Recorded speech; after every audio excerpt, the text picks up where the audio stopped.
Kakain tayo guys at magkakape. Oh, kakain ako at magkakape.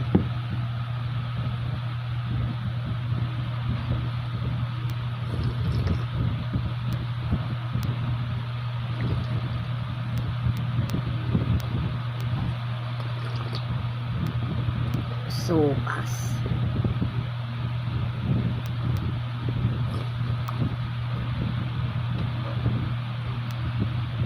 Pag magbili kasi ako sa baba, pinapakibrahan para daw ako mabusog.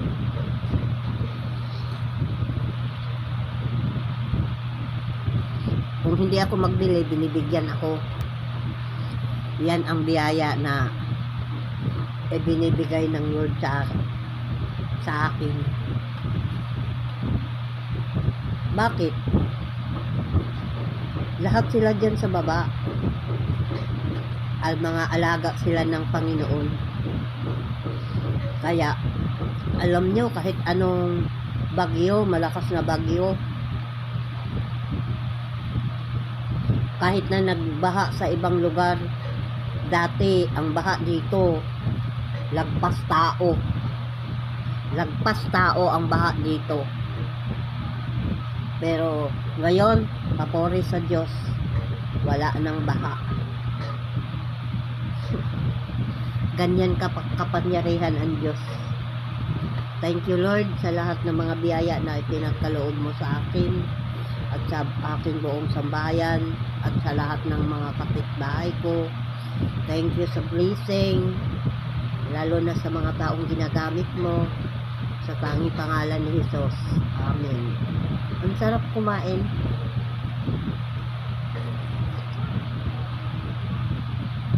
Basta wala kang problema.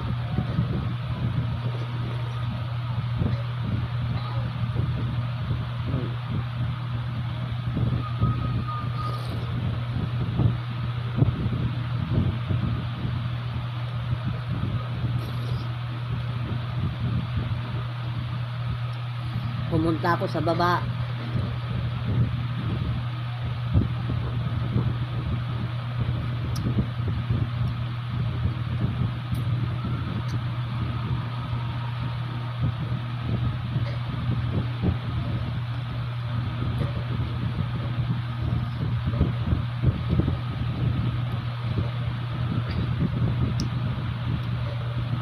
Pag pumunta ako sa baba, kagahapon hindi ako pumunta, pinadadala yung biyaya ng Lord dito sa anak ko.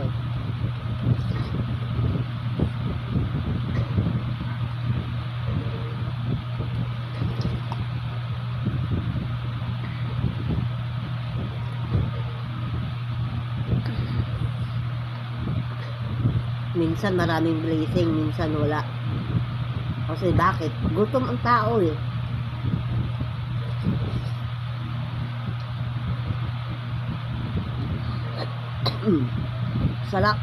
Masarap ang sopas kasi may vitamins na nakalagay.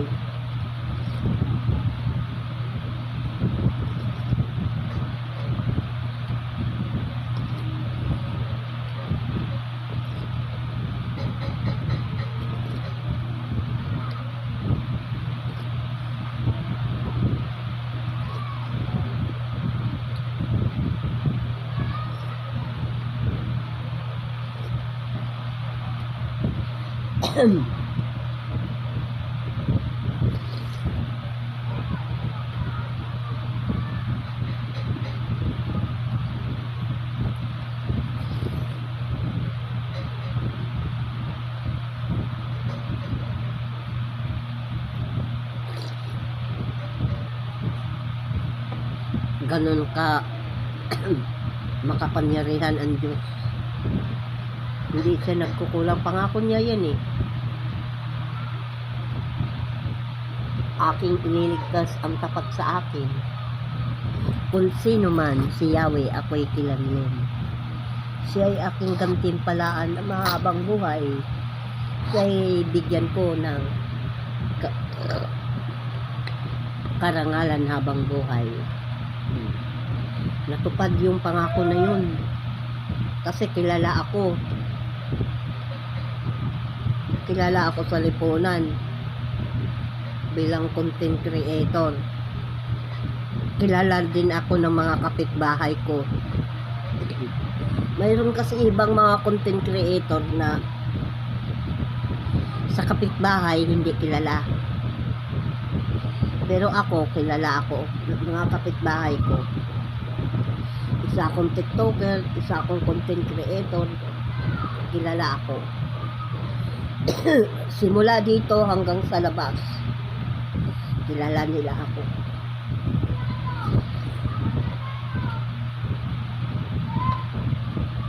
Kasi yung mayor namin, friends ko sa Facebook.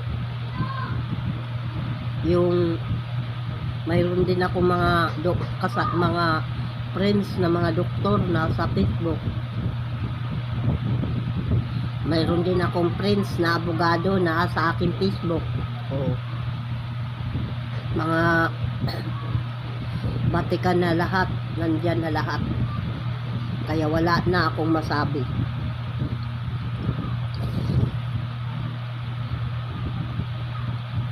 Ang hindi ko lang friends yung kapitbahay namin na may-ari ng nursery.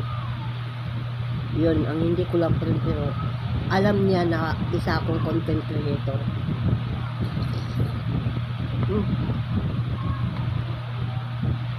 Ang sarap na pagkaluto.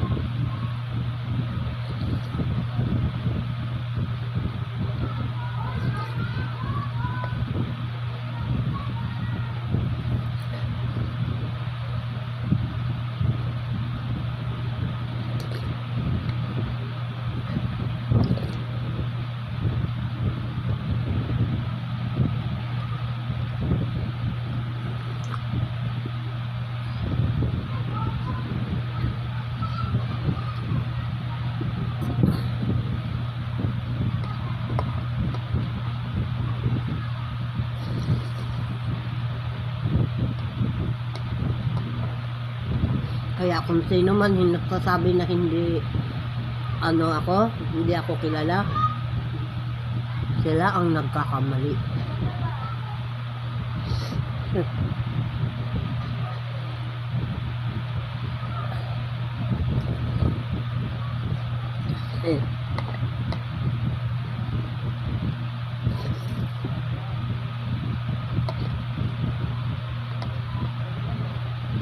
Yung mga teacher nga yung mga teacher, kilala lang sila sa eskwelahan at kilala lang din sila sa ilan, pero hindi talaga sila lubusan na kilala. Kunti lang.